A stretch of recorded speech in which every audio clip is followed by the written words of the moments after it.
Okay, so I want to start today by talking a little bit about what the final paper project is going to look like, in part because we've only got about another 4 or 5 weeks here, right? So the semester is coming to a close, and I want you guys to be thinking about this, even though it's not going to be due for a while yet, right? So I posted the due dates for the 4 parts of the assignment up here. I'll explain what's meant by each of these sort of as we discuss. But let's talk a little bit about the overall task and what I expected.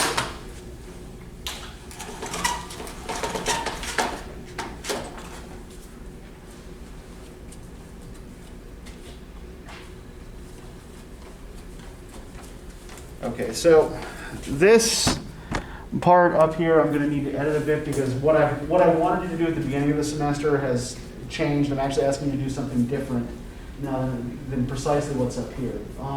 You are going to be writing a researched argument that's going to be 2,000 to 3,000 words. So it's going to be roughly 7 to 10 pages double-spaced, right? But remember, because this is a researched argument, right, you are going to be using sources. So it's not like you have to come up with 7 to 10 pages all simply out of your own head, right? And what you are going to do, this is where this differs from what we've got here. And remember too, you've still got plenty of time to do this, right? The draft isn't due until the 8th of December, and the final paper itself isn't due till the 11th of December, right? So you've got over a month to get everything done. This is why I'm telling you about this now, right? To make sure you have time to prepare. What you are going to do is choose some topic relevant to higher education that is of interest to you. So you could talk about something like the role of athletics in higher ed. You could talk about the role of Greek life or other extracurriculars. You could talk about the value of vocational education or of liberal arts education. You could talk about higher education and civic life, right? This is not an exhaustive list here. There are plenty of other things you could talk about. I'm just trying to throw out some potential ideas, right? You could talk about things like career readiness. But it's probably a good idea if you start thinking about a broad topic area you want to focus on now, right? So that when it comes time to do the annotated bibliography, you'll know where to look for sources, right? You'll be able to find sources that are relevant to what you want to do, right? The other thing I would suggest, right, is try to come up with a broad topic area before you try to come up with any kind of thesis, right? Do your research before you come up with a thesis. Your thesis should grow out of the research that you do. Any questions so far? Everybody still with me? Okay, so our purposes here, the things that this assignment is meant to do, right? You're going to compose and defend an original argument. You're going to demonstrate familiarity with commonly used library resources and with research conventions. You're going to be comparing and contrasting secondary sources in building an interpretation. And you're going to be learning conventions of scholarly writing. So that's what the aim of this assignment is, right? Now, in terms of what you're actually going to be doing, how many of you have done an annotated bibliography before? Okay, 2 of you have. So is it for Comp 1? Okay. So for those of you who have not done an annotated bibliography before, essentially what you are doing is giving me your works cited page, but you are also providing a short summary paragraph for each of your sources, right? What this demonstrates to me is that you have read your sources, thought about them, and considered how you are going to use them in the paper. So this is the first part of the assignment that's going to be due, right? And that's going to be due on the 20th. We will talk about using the library resources to find stuff before you're expected to have this put together, right? But if at any point you want help with the research part of this, you can come to me, or you can contact the reference librarian, John Wilson.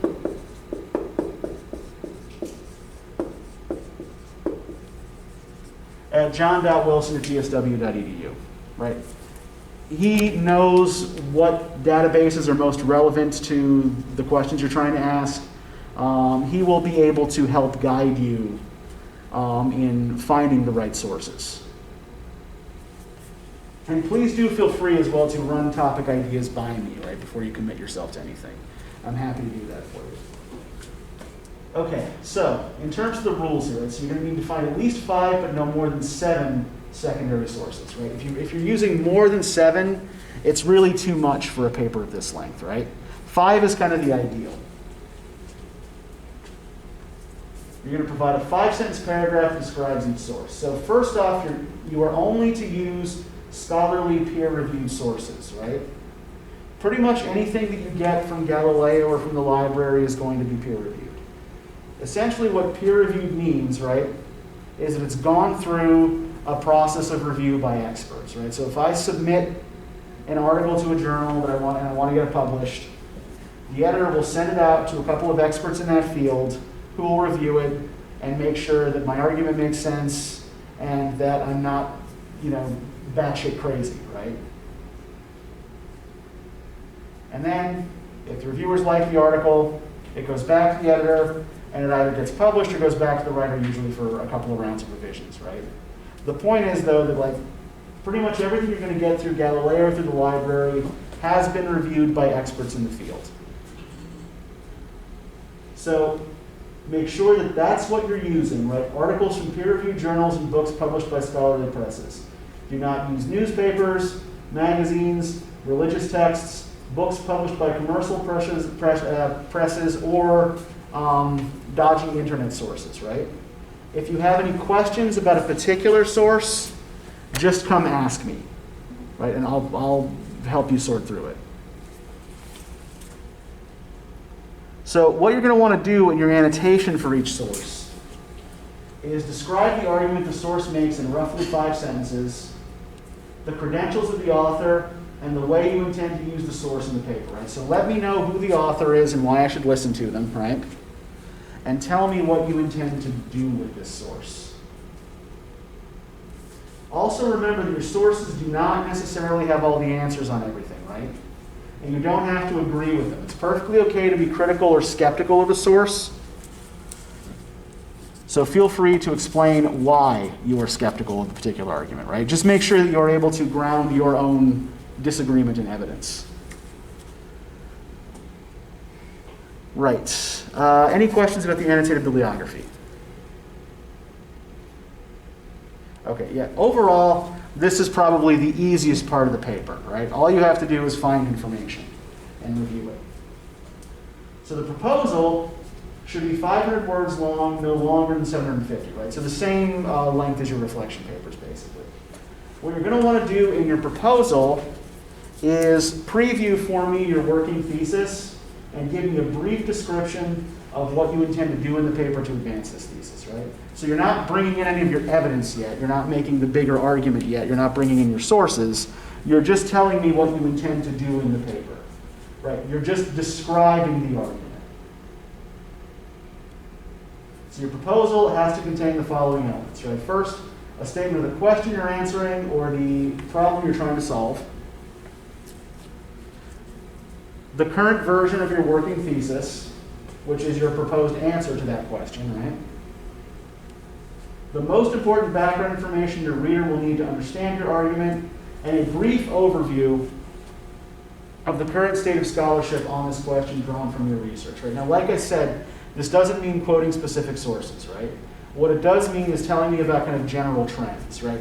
in general, scholars fall into these two camps on this question, right? Or, most scholars seem to believe this about this particular question. Make sense? Okay. Finally, your draft has to be at least 75% of the total required length of the final paper in order to receive full credit. So the same thing as was the case with paper 1, right? That was a 1,000-word paper. You did 750 words to get full credit for that. This is a 2,000-word paper, so you need at least 1,500 words for the draft to get full credit. Otherwise, the draft should be your best attempt at responding to the assignment before seeing my feedback. So treat it like it's the final paper, to the extent that you can. And most of this is kind of the same as the instructions for paper 1, right? Make sure you're taking a position, right? Don't be wishy-washy. Argue for one case on one side or another. Remember that there are multiple possible positions on any issue, and quote your sources directly. And question and analyze them, right? Don't just plug them in. All right, so final paper stuff we'll worry about when we get closer to that date. But does anybody have any questions about any of this stuff? Or what I expect of you, or what you're supposed to do? Yeah, Zane. Is this all going to be posted on GeorgiaView? It is posted on GeorgiaView. Okay. But I am going to alter the first paragraph of this because what I want you to do has changed since I first wrote the assignment. So yeah, I should have that taken care of by this weekend. And I will also post for you a sample annotated bibliography so those of you who have not done one before know what one looks like. Any other questions? Yeah, Kyle. Okay, what do you exactly mean by higher education? What I mean is education beyond high school, Oh, right? So we're talking about kind of like the whole complex of, 4-year colleges, 2-year junior colleges, vocational studies, whatever, right? So anything within that field.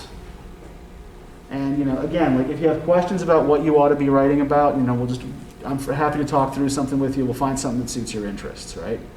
One thing I would suggest, though, choose something that interests you so that you'll be motivated to work on it, but don't choose something that is so important to you or so meaningful to you that you can't be open-minded about it, right?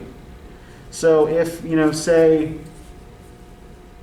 athletics or Greek life is such a large part of your identity that you cannot look at it objectively, I would steer away from something like that, right? Make sure that you are focusing on something that you can look at from an objective perspective, right? Open yourself up to being persuaded. Let that guide you in your choice of topic. Anybody else have questions?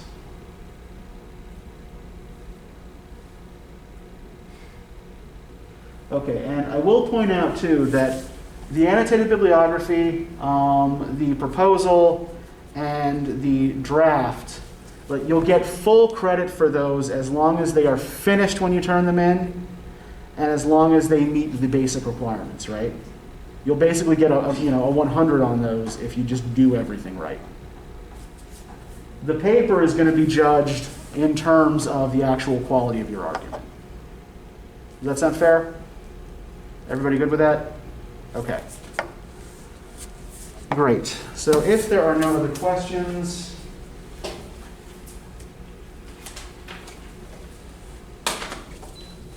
let's get back into talking about rhetoric. And I think today, to start with, instead of launching right into talking about John Quincy Adams, I'd like you guys to sit and do a little bit of thinking and a little bit of writing first. So,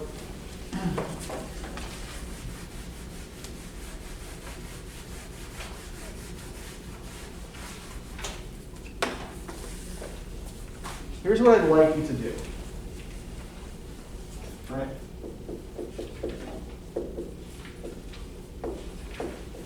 Think back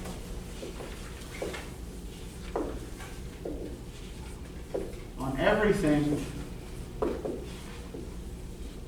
we've read about education, human nature,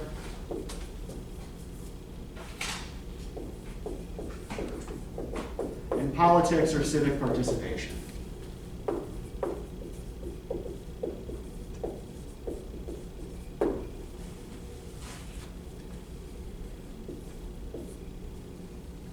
So, to the best of your ability, try to answer the following question, right? What do you think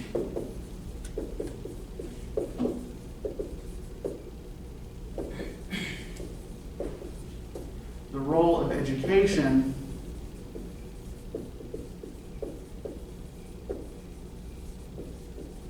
and rhetoric should be in civic life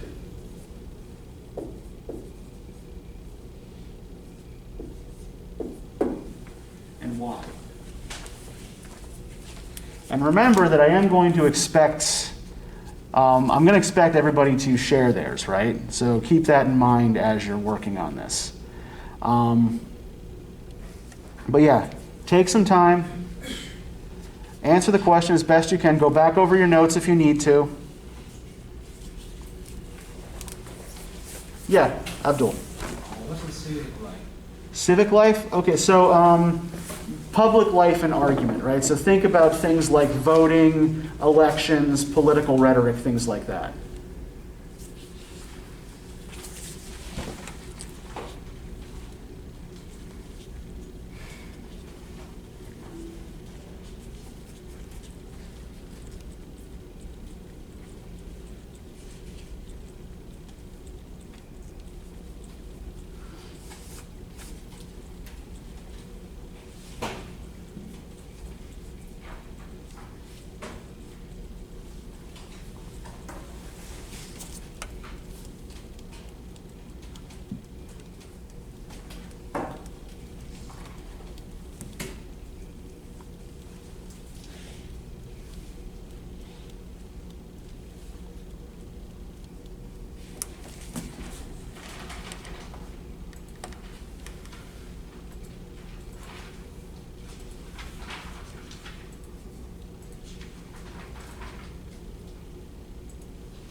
So see, some of you are still working, some of you have stopped.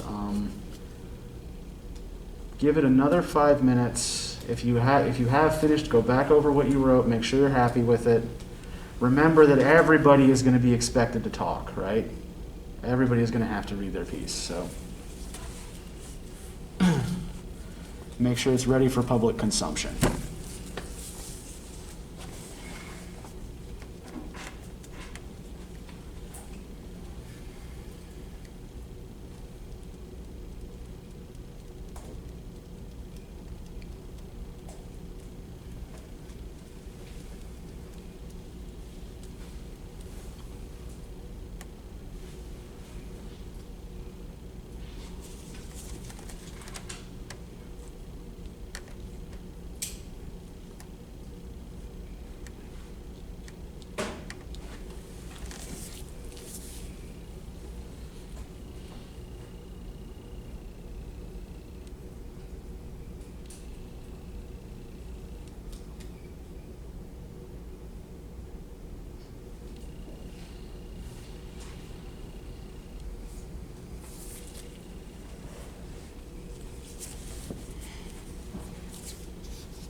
Two minutes, start finishing up.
Okay, so who is willing to start us off here? I'd rather start with a volunteer than with an unwilling victim.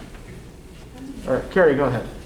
I believe education is the foundation a person must have in order to form their own opinions without influence from others. And a person must have knowledge of rhetoric in order for them to convey their opinions and for them to be able to understand and be critical of political leaders' use of rhetoric.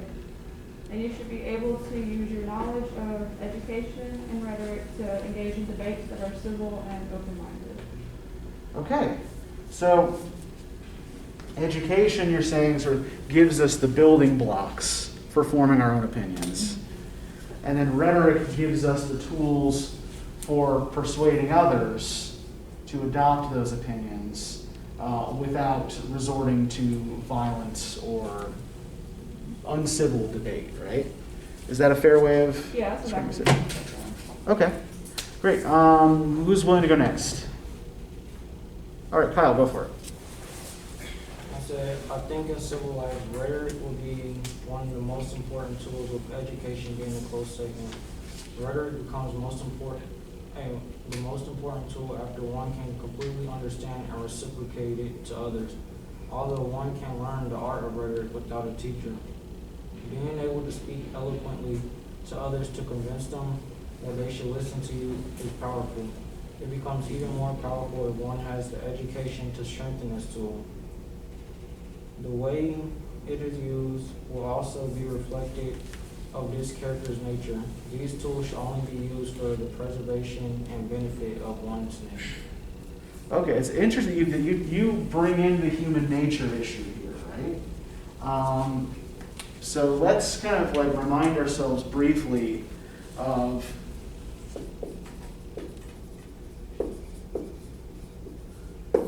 some of these positions on human nature that we've seen over time, right? So we have thinkers like Mencius and like Aristotle who believe that people will tend to naturally choose the good, right?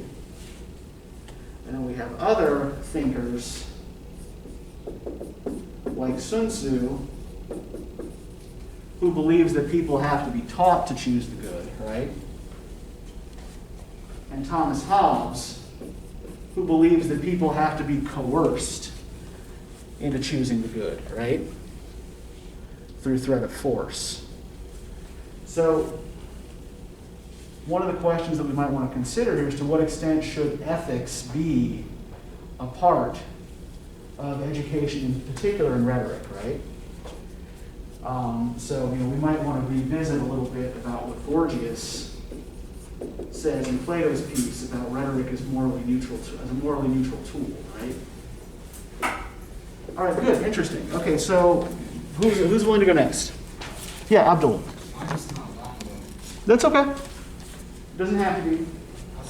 I think the role is to help people understand the basic concept of argument by learning and how to persuade each other. Okay, yeah. So we learn how to evaluate other people's arguments by learning how to do it ourselves. Right? I think you were saying something similar, Carrie. Right? That it's easier to weigh good and bad arguments when we understand what techniques are being used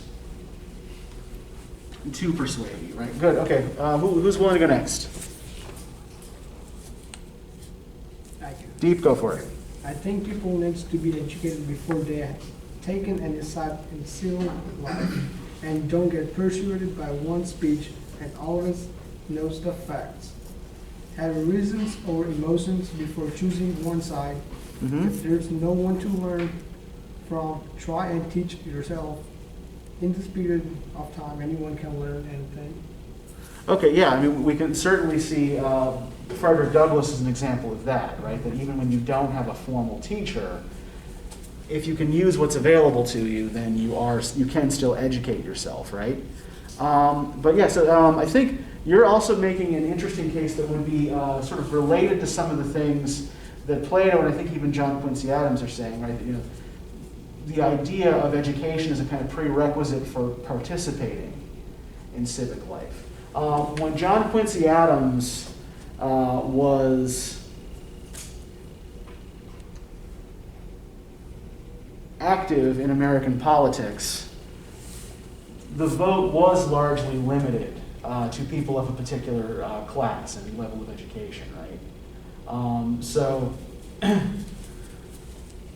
we can see in his arguments and in Plato's arguments as well arguments for making sure that people have a certain grounding in facts before entering civic life in any way. Okay, cool. Who have we got left here? So we've got Zane, go for it. Education should provide a wide range of knowledge about various topics, including rhetoric, so that people will sound intelligent and be able to stand up for what they believe in order to persuade people with facts and also. Okay. So one thing I've noticed a lot of you, some of you are talking about rhetoric involving persuasion. Others are talking about using it as a means of like kind of weighing and evaluating ideas, right? Should education also help open us up to being persuaded? Should knowing more ideally help us not only stand up for what we already believe in, but also to consider other ideas that maybe we hadn't thought of, right? Or that aren't natural to us. So I think that, we can take this in a couple of different directions, right? Rhetoric as a tool for getting your point of view across, but also as a means of opening yourself up to other points of view. Jaquez, what have you got? Well, I said the main role of education is to educate individuals within society and to prepare them and qualify them for work. Okay, so that has, so do you think education then doesn't really have anything to do with how we can participate in civic life, or that the whole goal should be sort of towards vocational education, like teaching us how to get jobs, how to, what to do in the workplace? Should education prepare us to participate in democracy? Yes?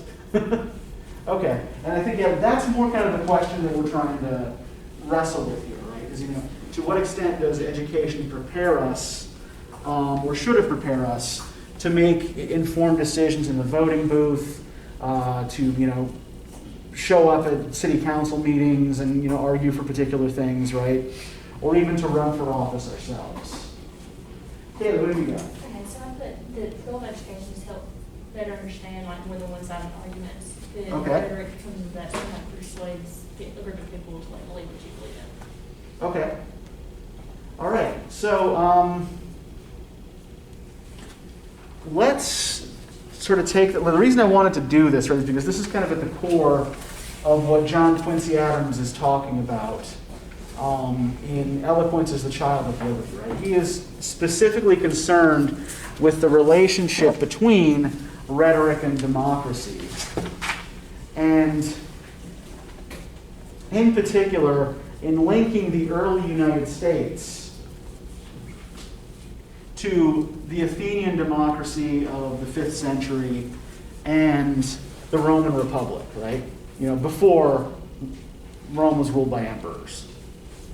So I want to start by sort of picking apart this first sentence, which contains kind of a weird metaphor. Now, he doesn't use the word rhetoric here, right? What's the word he uses instead? Reflection. Pardon? Reflection. Not quite. What word does he seem to use as not as a metaphor, as a synonym for rhetoric? Eloquence? Eloquence, yeah.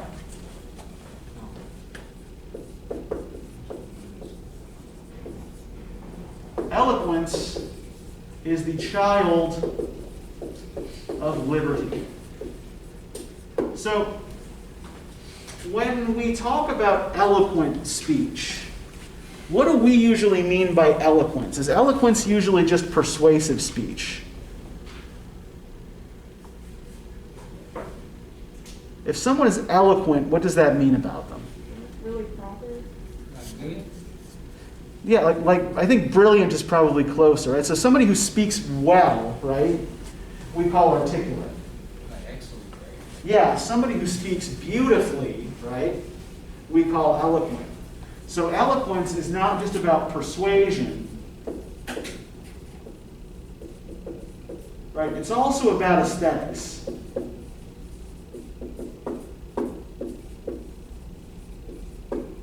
It's concerned with beauty of speech as much as it is with other, with modes of persuasion, right?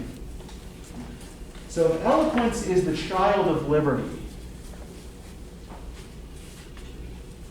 let's try to unpack the metaphor here, right? What are eloquence and liberty being compared to?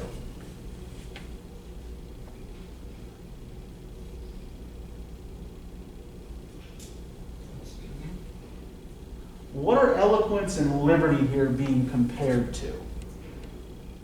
If eloquence is the child of liberty.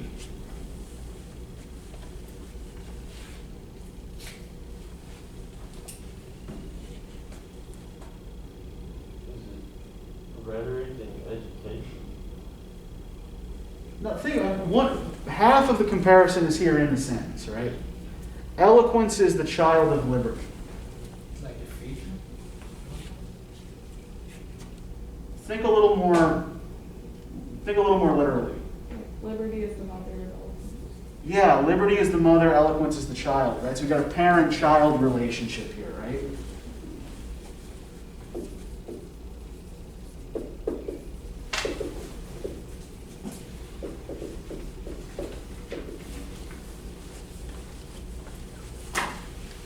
So what does that suggest about which has to come first? Which is the parent, which is the child? Liberty is parent.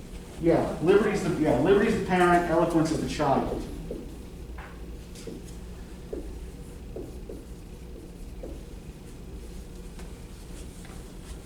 So you thus have to have liberty before there can be eloquence, right? Liberty has to come first. Now, how does this relate to the context out of which rhetoric arose in ancient Greece? Why did rhetoric come to be in Athens in the 5th century? Because it was a democracy and people had to express why they want to be in power. Yeah, if people wanted to get something done, right, they had to be able to argue as to why it should be done, right? Or, this is why you should think, this is why you should think my way, right? This is why we should build a wall over here. This is why we should execute Socrates, right? Whatever, right? But in order for eloquence to come into being, right, liberty has to exist first. So that's the basic premise from which John Quincy Adams is arguing, right? Did you guys pick anything in particular up out of this? Was there anything in this that struck you as particularly weird or interesting? How easy was this for you to read? I know the early 19th century diction can be a little bit funky. Did most of you feel like you got it, or did a lot of you feel like you didn't really understand? Yeah. Okay, so you maybe got some of it, but not all of it. Okay. So, the big thing that Adams is trying to do, as we know, is connect the early United States as a young democracy to these other historic democracies, right? So if we look on page 147, can I get somebody to start reading this second paragraph here from Should a Philosophical Theorist Reasoning a priori? A priori, by the way, just to note what that means, it's reasoning from theoretical deduction rather than evidence. Or observation.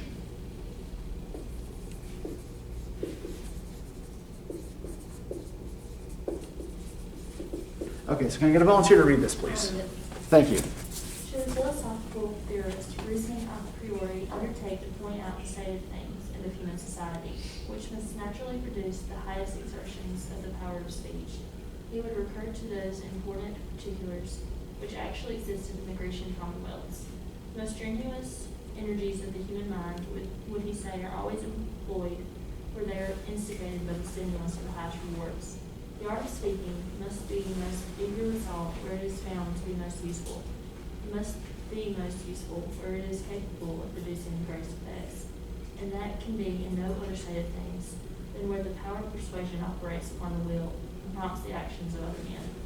The only birthplace of eloquence, therefore, must be a free state, under arbitrary governments, where the lot is cast upon one man to command, and upon all the rest to obey, when despot like the Roman centurion is only to say to one man, go, he goeth, and to another, come, and he cometh. Persuasion is of no avail.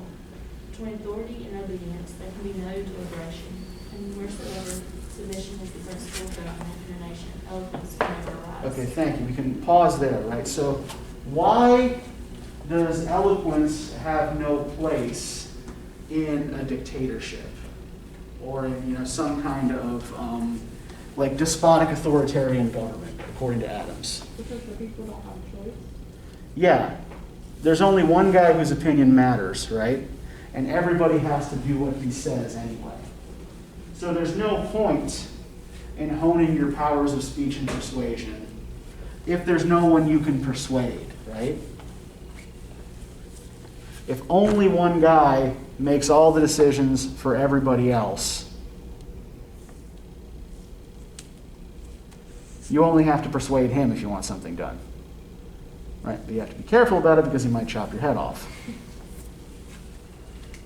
So, let's look at the things he says here then about a democratic society and why eloquent speech tends to develop in those kinds of places, right? What reasons does he give for the art of speaking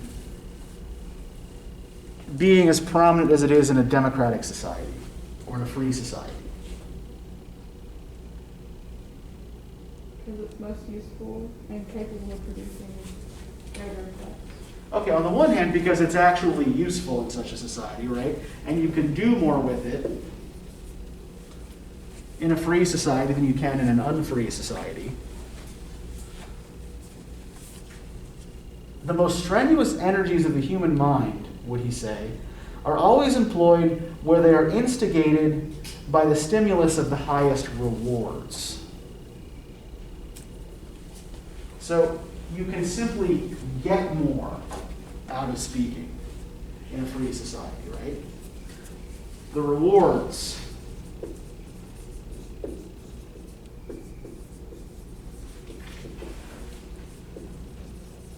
for speaking well are greater in a free society than in an unfree society.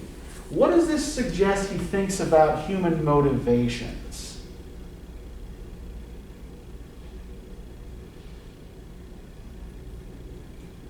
Does he seem to think that we value beautiful speech for its own sake?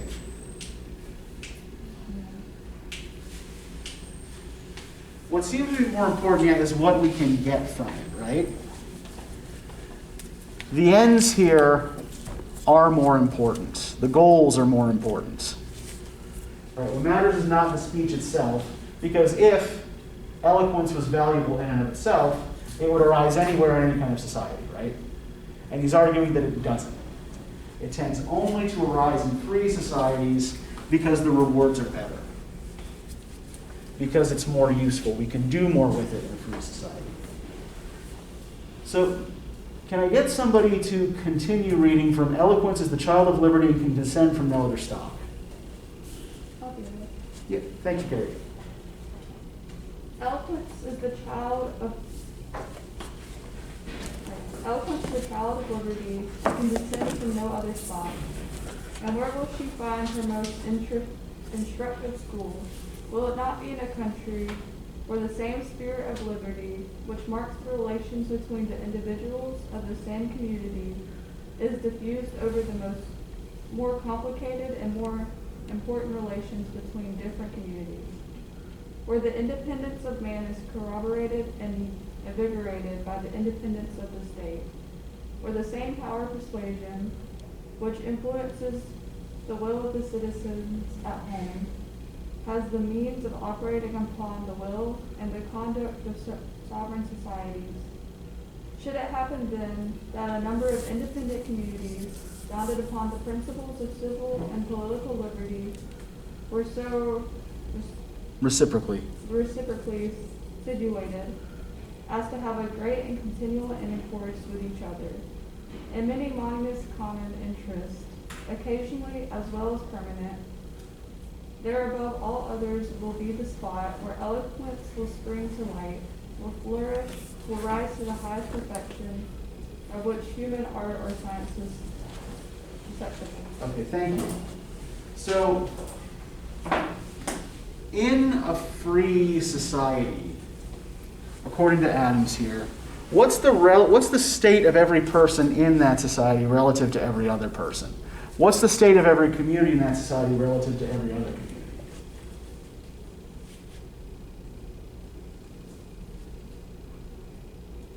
They like all affect one another. Yeah, there are reciprocal relationships between individuals and communities, right? So that actually sounds, there's some a little bit confusion about that, right? This notion that, like, you know, all social actors are dependent in some way on each other and affect each other, right? What about this when he says, will it not be in a country where the same spirit of liberty which marks the relations between the individuals of the same community is diffused over those more complicated and important relations between different communities, where the independence of man is corroborated and invigorated by the independence of state? What's he saying here about the sort of the relative status of everyone in a society like this? The relative status of each individual or community in a free society. They're all equal. Yeah, everybody's equal, right? Now, we know from the time in which Adams was writing that this was not technically true, right? But is this the first time we've seen a thinker making some kind of argument about the effects of equality on society? Where else have we seen something like this? Thomas Hobbes? Yeah, and what did Hobbes have to say about societies in which everyone is equal? They're all equal in terms of, what is it, golly, is it being able to, like, learn? Or is it, they're all equal in terms of, like, I think you're on the right track here. We're all equal in terms of our natural capacities, right? So, for example, right, you might be physically stronger than I am, and thus able to kill me through force, right? But I might be smarter than you are, and thus able to kill you through cleverness or trickery, right? So, all human beings, for Hobbes, are more or less equal.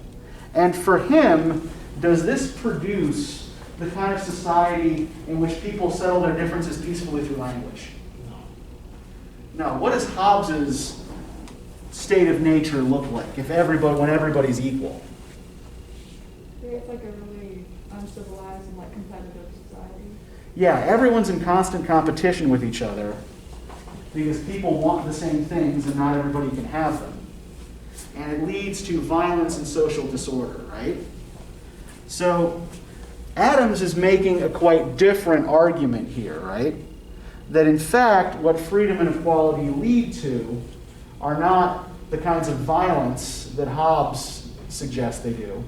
But at least when human equality is backed by the legal authority of the state, then what develops instead of everybody punching everybody else to get what they want is a society in which people will argue with each other peacefully in order to achieve particular ends, right? And the person who can speak persuasively is the person who can achieve those ends. Everybody with me? Does this make sense? Okay. The experience of mankind has proved exactly conformable to this theory. The Grecian commonwealths furnished the earliest examples in the history of confederated states with free governments, and there also the art of oratory was first practiced, the science of rhetoric first invented, and both were raised to a pitch of unrivaled excellence and glory. Now, I think that one thing that we have to do as he's talking about these connections between American society and Greek and Roman societies, and these notions of equality, right? What other thing do all of these societies have in common that he's glossing over or not mentioning?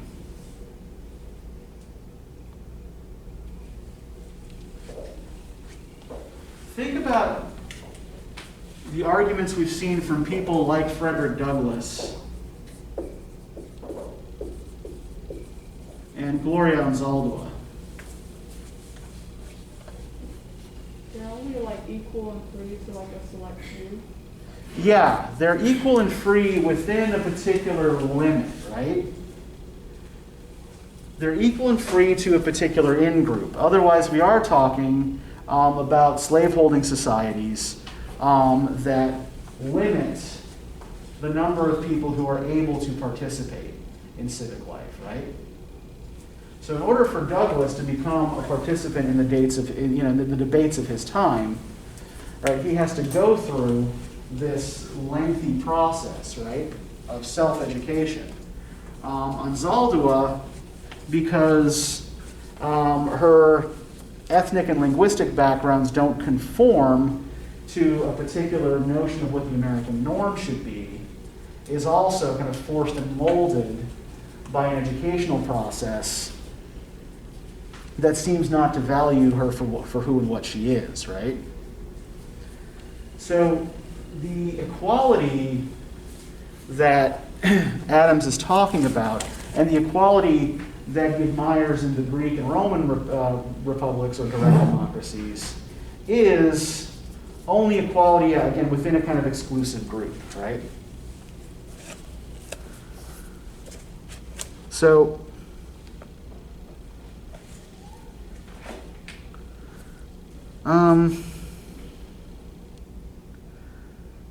I wanted to look as well. There's a weird image that he starts this last paragraph on page 148 with. Finally, let us observe how much it tends to exalt and ennoble our ideas of this art, to find it both in speculation and experience, thus grappled as with hooks of steel to the soul of liberty. What is grappled with hooks of steel to the soul of liberty?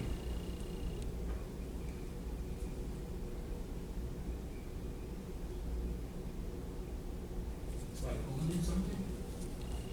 Yeah, so yeah, if you're grappling something, right, you're holding it, but how are you holding something if you're grappling it?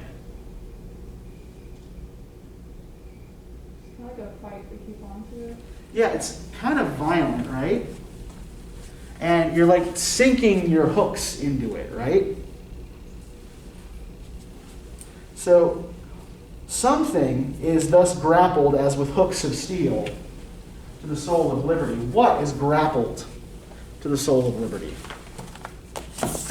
Finally, let us observe how much it tends to exalt and ennoble our ideas of this art, to find it both in speculation and experience, thus grappled as with hooks of steel to the soul of liberty. Eloquence. Yeah, eloquence, the child of liberty, is also grappled to it with hooks of steel, right? It is almost violently connected to it. It's so tightly connected that you can't pull it away without pain, right?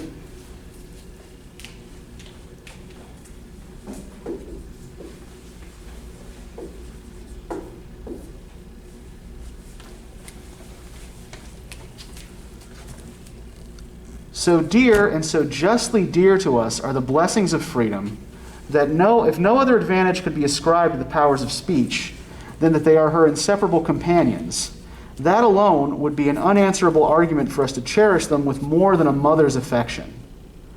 Let then the frosty rigor of the logician tell you that eloquence is an insidious appeal to the passions of men.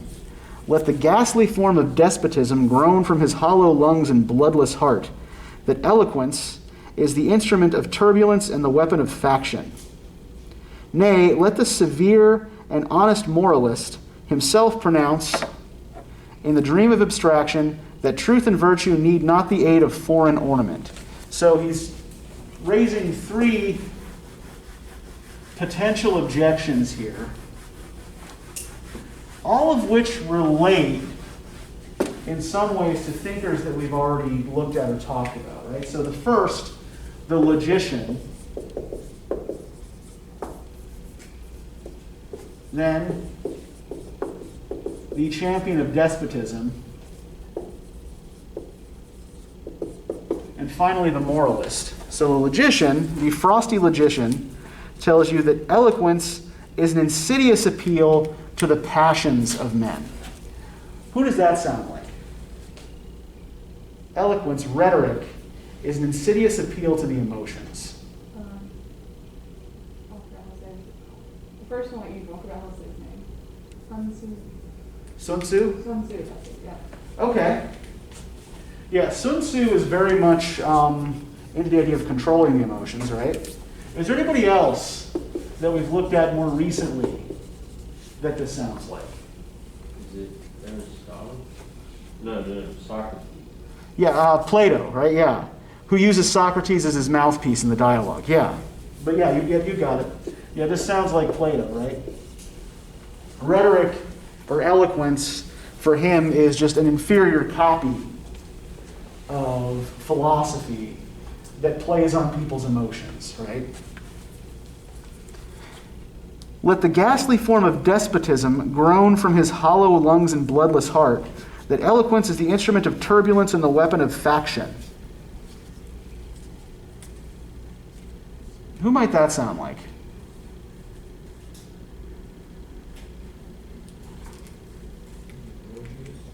Pardon? Was it Gorgias?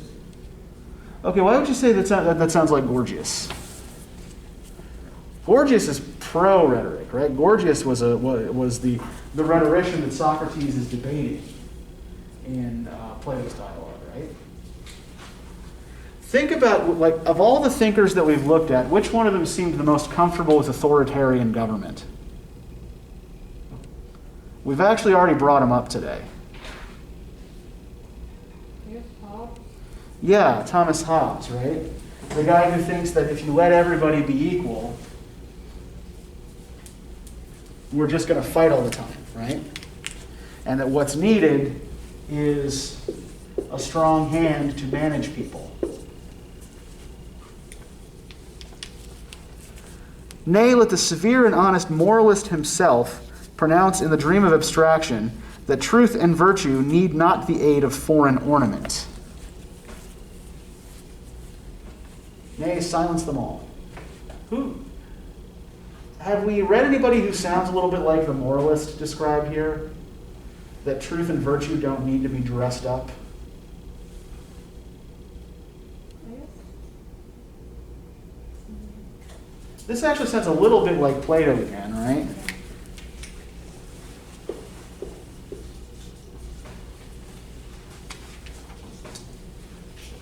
That any argument or any form of argument that leads you away from absolute truth isn't worth it.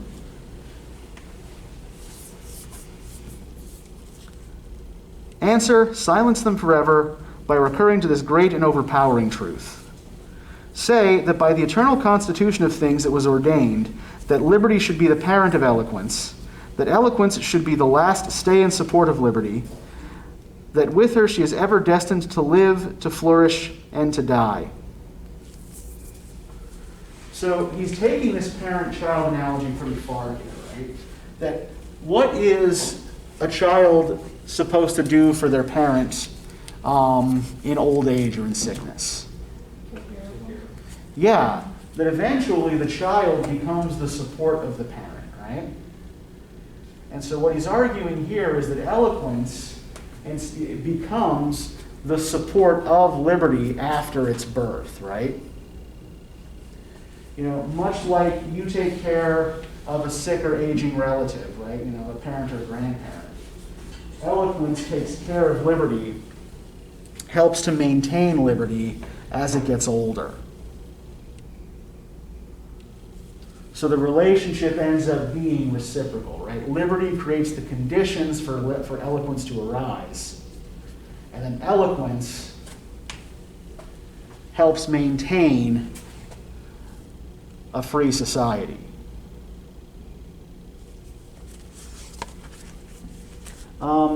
That's about all we have time for. I do see some of you looking a little skeptical, and that's perfectly all right. We'll be following along. We'll be following up on some of this next time. When we read Audre Lorde, the Lord is going to be much more concerned with the way rhetoric is concerned with both forming personal identity and with how it can be used to silence marginalized identities. So that is what we'll be doing on Tuesday. Everybody have a good weekend.